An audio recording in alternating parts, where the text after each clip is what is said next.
أعوذ بالله من الشيطان الرجيم.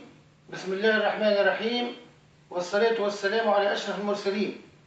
اللهم صل على سيدنا محمد المبعوث رحمة للعالمين. يقول الله تعالى: سنريهم آياتنا في الآفاق وفي أنفسهم حتى يتبين لهم أنه الحق. صدق الله العظيم. المسلم أو الإنسان عامة مطالب بأن ينظر في الكون، ينظر في الشمس، في القمر، النجوم، السحب، الإنسان، الحيوان، النبات، البحار، ليرى مظاهر قدرة الله فيزداد إيمانا. المسلم أو الإنسان عامة ينظر في الكون فيرى أن هذه الأرض كلها بما فيها من نبات وحيوان وإنسان وهواء وبحار كرة معلقة، الأرض كلها كرة معلقة في الهواء ولا تسقط منها أي قطرة من الماء، سبحان من أمسكها. فالإنسان نفسه عندما ينظر الإنسان ويتأمل نفسه كيف خلق، كيف يسمع، كيف يبصر، كيف يتنفس، الدورة الدموية، دقات القلب وغيرها من الأجهزة، يرى إتقان الله له وعنايته به. عناية الله بالإنسان تبدأ منذ أن كان الإنسان جنينا في بطن أمه، كيف حماه، كيف أوصل له الغذاء وهو في بطن أمه، كيف أوصل له الشرب، الماء، الهواء. جاء في الحديث القدسي أن الله يقول: يا ابن آدم أحطتك بلطفي منذ كنت في بطن أمك، فجعلت وجهك إلى ظهر أمك حتى لا تؤذيك رائحة الطعام التي في بطن أمك، وعلمتك القعود والحركة والجلوس وأنت في بطن أمك، وجعلت لك متكئين وأنت في بطن أمك، متكئ على اليمين ومتكئ على اليسار. فأما المتكئ على اليمين فهو الكبد، كبد أمك، وأما المتكئ الذي على اليسار فهو الطحال، طحال أمك. حتى إذا جاءت ساعة ولادتك بعثت إليك ملائكة يتلقفونك على جناح اللطف مني، ليس لك يد تبطش ولا رجل تسعى ولا سن تقطع، وأسلت لك في صدر أمك عرقين يجريان لبنا باردا في الصيف دافئا في الشتاء، وأسكنت حبك في قلب أبويك، لا ينامان حتى تنام ولا يشبعان حتى تشبع، حتى إذا كبرت وبرزت قوتك وقوي ظهرك بارزتني بالمعاصي. المسلم مطالب بأن يرى مظاهر عناية الله به، مظاهر رحمته ولطفه. مرض رجل بقلبه وتعرض إلى مراقبة طبية، فوجد أطباء القلب أن هذا الرجل عرق قلبه الذي يوصل الدماء إلى باقي الجسم قد تهرأ، يجب أن يزال العرق المتهرأ. حار الأطباء ماذا سيفعلون؟ يجب أن يزال العرق ويعوض بعرق آخر، ماذا سيفعلون؟ اكتشفوا أن في جسم الإنسان، في رجله، في لحمه عرق موضوع زائد، أخذوه فإذا هو بالضبط المقياس الصحيح الذي يخرج من القلب ويوصل الدماء إلى الجسم، فأزالوا الجزء المتلف من العرق وأبدلوه بذلك العرق وشفي المريض.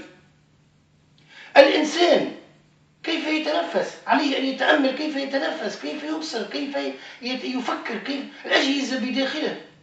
ثم كل هذه الأجهزة من نطفة، هذه الأجهزة والمشاعر النبيلة والأحاسيس والشعر والعظام والجسم من حيوان منوي لا يكاد يرى بالعين المجردة. عناية الله بالإنسان، سماء فيها كواكب ونجوم وسحب وهواء وغيره، والله يحفظها. مظاهر قدرة الله من بصمات الإنسان في أصابعه التي لا تكاد ترى إلى أضخم المخلوقات ترى قدرة الله وعنايته بالإنسان. قال رسول الله صلى الله عليه وسلم: إن لله ملائكة ساجدين منذ خلقهم الله تعالى إلى يوم القيامة، ويوم القيامة يرفعون رؤوسهم فيقولون: سبحانك ربنا ما عبدناك حق عبادتك. في السماء والكواكب تنبعث من الكواكب صخور وتتفجر منها أشياء وتنبعث منها إشعاعات ضارة. ماذا فعل الله لنا؟ حمى الناس والكرة الأرضية بطبقة اللوزان حتى لا تصل إلى الناس تلك المتفجرات والصخور وتلك الأشعة الضارة. ففترة وجد علماء الفلك أن طبقة اللوزون ثقبت وكبرت الثقبة، فاحتار العلماء واجتمعوا، ومناظير وميكروسكوبات متطورة وهم يشاهدون الثقبة تكبر.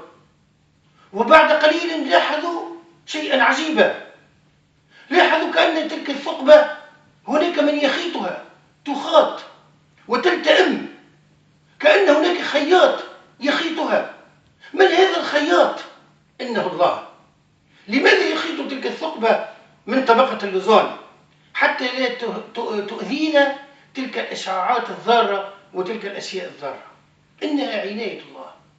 قال تعالى: هذا خلق الله فأروني ماذا خلق الذين من دونه بل الظالمون في ضلال مبين. انظروا إلى مظاهر قدرة الله ورحمته ولطفه في كل المخلوقات. قل للطبيب: يا زاعما كاشف الأمراض من أرداك. الطبيب الذي يكشف الأمراض ويداويها سيموت يوما ما. قل للطبيب: يا زاعما كاشف الأمراض من أرداك. وقل للمريض: شفاه عوفية بعدما عجز الأطباء عنه من عافاك. وقل للجنين: يعيش معزولا بلا راع ولا مرعى من الذي يرعاك. وسل الأعمى: خطى وتقدم من الذي يا أعمى يقود خطاك. وقل للبصير: كان يحذر حفرة بها وقع من الذي أرداك.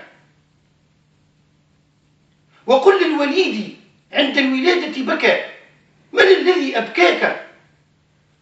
وإذا التقيت بثعبان فقل له: يا ثعبان من الذي بالسموم حشاك. ثم اسأله: يا ثعبان كيف تعيش والسموم تحشو فاك. واسأل بطون النحل واسأل بطون النحل تقاطر عسل وشهدا وقل للشهد: من حلاك. وسل اللبن المصفى من بين فرث ودم من الذي صفاك. من الذي صفاك. قال الله تعالى: يا أيها الإنسان ما غرك بربك الكريم الذي خلقك فسواك فعدلك في أي صورة ما شاء ركبك. صدق الله العظيم. والسلام عليكم.